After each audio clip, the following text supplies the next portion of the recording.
Hi, this is Mike from Mike's Unboxing Reviews and How To, and on today's video we're going to take a look at a power supply from FSP. This is the FSP Vita GM 1000 watt fully modular 80 plus gold rated power supply. Also has cybernetics gold rating as well.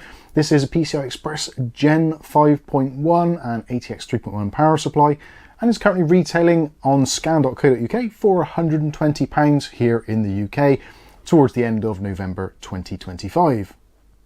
This is a pretty compact power supply, measuring at 140 by 150 by 86 mil. So yeah, pretty small for a kilowatt power supply. Also comes with a 10-year warranty. Also has some really nice flat black cables to make installation a breeze. And also has some fantastic protections built in, such as over voltage protection, over current protection, over power protection, over temperature protection, short circuit protection, under voltage protection, surge inrush protection, and no load operation. It also has an 83.8 amp 12 volt rail, so lots of juice on that 12 volt rail, giving you your 1000 watts plus a couple of 100 watts on the supplementary rails as well. All comes in a very nice retail package, which for some of you, you may not have heard of FSP before. They are somewhat of a kind of like a stalwart in the power supply industry. Chances are, if you've owned a PC in the last 30, 40 years, then there's probably been a Fortron source or FSP power supply within it. And to be honest with you, a lot of laptops as well also have SFP power supplies. Take a look at your power supply. Maybe it is. And also they are a OEM, so they also make power supplies for other manufacturers, which you've probably heard of before, such as Antec, Thermaltake, Silverstone, etc, etc. So in today's video, I'm going to go through, have a look at the power supply, take a look at some of the specifications, take a look at the cable lengths, and see if this is going to be something I can recommend for those of you building a new PC in the end of 2025 or going into 2026. So starting off with the packaging, everything comes nicely packaged, nice and safely done. Actually looks pretty good on the shelf as well, and you can see some of the features on the front of the box. So Japanese bulk capacitors, these are from Nippon Chemicon. Also, you've got fully modular design and that 10-year warranty. And again, this is the Vita GM 1000 watt PCI Express Gen 5.1 ATX 3.1. For those of you wondering as well, this is in black. There is also white versions available, and there's a couple of different wattages that you can get. There's the 1000 watt, there's an 850, 750, and even a 650, depending on your needs and also your budget. As we've already said, it's 80 plus gold rated and also has the cybernetics gold rating. And for the noise efficiency, it's got an A-, which means it's going to run pretty quietly.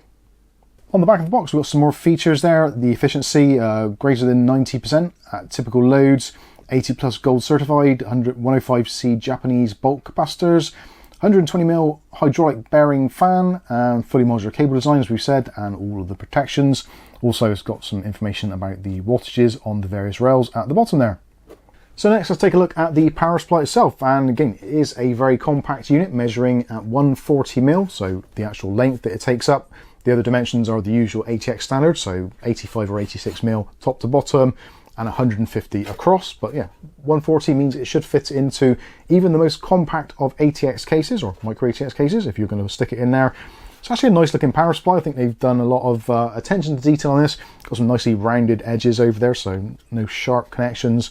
And also it's done in this really nice kind of matte finish, which I kind of like. And there's actually very, very little branding on here as such. Got a little bit on the side there, FSP Vita, and you've got the same on the other side as well. When it comes to the back, so you've got power switch, power input, and nice ventilation on the back there, and a little bit of power never ends logo. I'm not too sure what that's all about. Power does end, especially when you turn it off. On the top there, you've got the Vita GM badge on there, telling you about all the details of the unit and watches again. And on the fan side, so we've got a nice grill on there, nice and open as well. Could have done with being maybe a little bit more open, let a little bit more air in, but I think it's absolutely fine.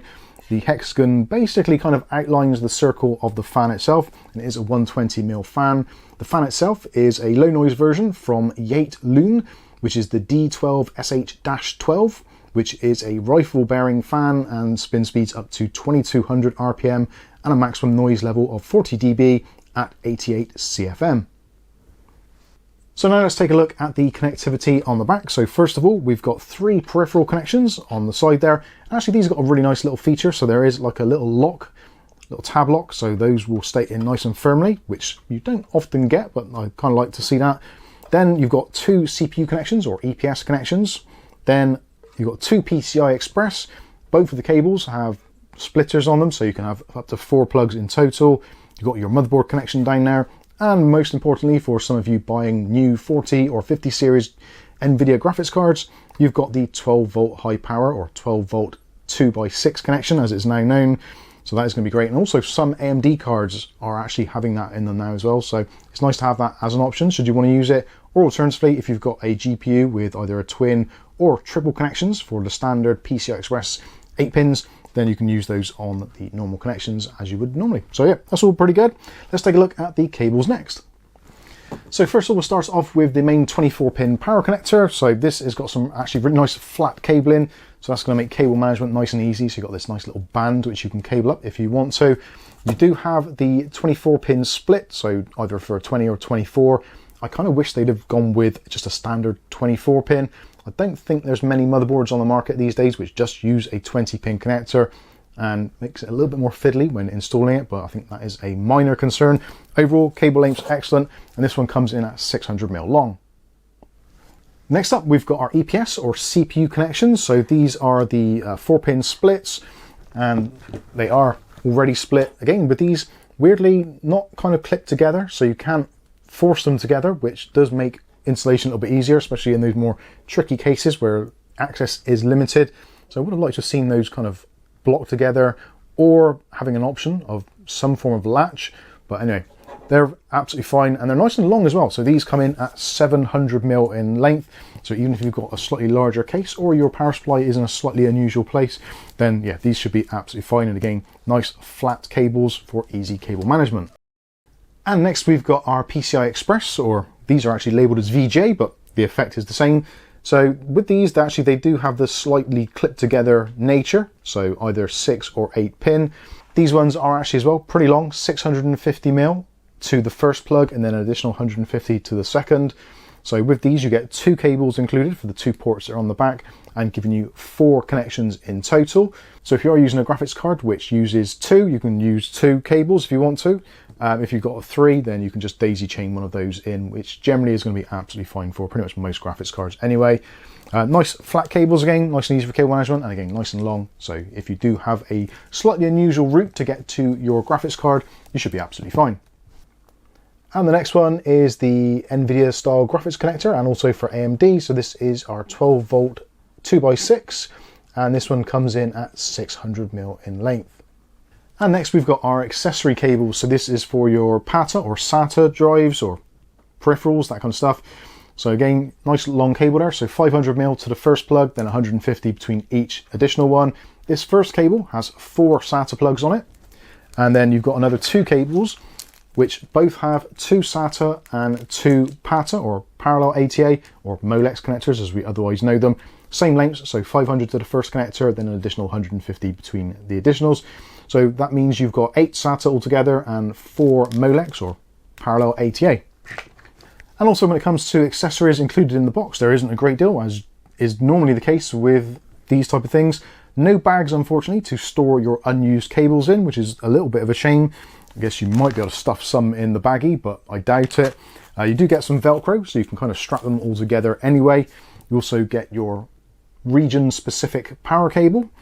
And there is also a power supply tester. So basically this shorts out 2 of the cables so you can see if the power supply works. It doesn't give you any voltages or anything, but just tells you if the power supply is actually functioning. There's some screws to attach it to your case, and also there's some Velcro straps with the FSP logo on there to help with cable management. Also, there is a massive pamphlet, which is a fold out, which has got all the cable lengths, all of the voltages, wattages, pinouts, etc., which is actually quite unusual. You don't often get that with a power supply, but yeah, it does give you all of the pinouts, what they should be, COM connections, 5 volt plus, etc., etc. So yeah, that could be potentially useful to some. So there you go, that is an introduction to the FSP Vita GM 1000 and obviously the other models in the range. I really like this. This has actually been reviewed as well by Hardware Busters and Tweaktown, and both of them have said, yep, they like it, very recommended. So I guess realistically it's going to come down to the thing of how much does it cost near you. So I would say at somewhere around the £100 mark, I think this is a must-have. at the MSRP, which is $159. I think it's a little bit steep, as some other reviewers have also said, but as with anything, the MSRP is generally just a guide, and most retailers do give a slight discount, or even in some instances a significant discount, especially if you're looking at Black Friday sales and also kind of Christmas and New Year sales potentially. We might see this dip down below the £100 mark, but if you're interested, I will leave some affiliate links in the video description below so you can check it out, see what the prices is near you. Overall, I've done some very minimal testing on this. I did some in the live stream, which you're more than welcome to check out. And it does appear that the fan itself is very, very quiet. So that is something which, if you know me, I do like my silence, or not exactly silence, but I don't like to be annoyed by fans. And certainly this one is absolutely fine. It would have been nice to have seen this having a 0 fan mode, which it doesn't. It doesn't really need it, because at the lower wattages, it is effectively silent anyway. It's kind of like around about 20 dB, which is basically inaudible against background noise. When this thing gets up to around about 90% load, that's when it does get up to its highest RPM of 2200, at which point you're looking at 40 dB, which is quite loud, but if you're drawing 900 watts from your system, then I think you can expect a little bit of noise. Anyway, I think this is a really nice power supply, nice and compact, comes with a decent set of cables. There's nothing to actually complain about other than those very slight things like the cables not actually kind of clipping together, which can be slightly frustrating, but realistically, you only install this probably once and you've got a 10-year warranty, so it should last you the time of your PC and probably a platform upgrade in between that as well, if not 2. So anyway, that is the FSP Vita GM 1000 watt in black. I've been Mike, this is Mike's Unboxing Reviews and How To, and hopefully we'll catch you in the very next video. Thanks for watching.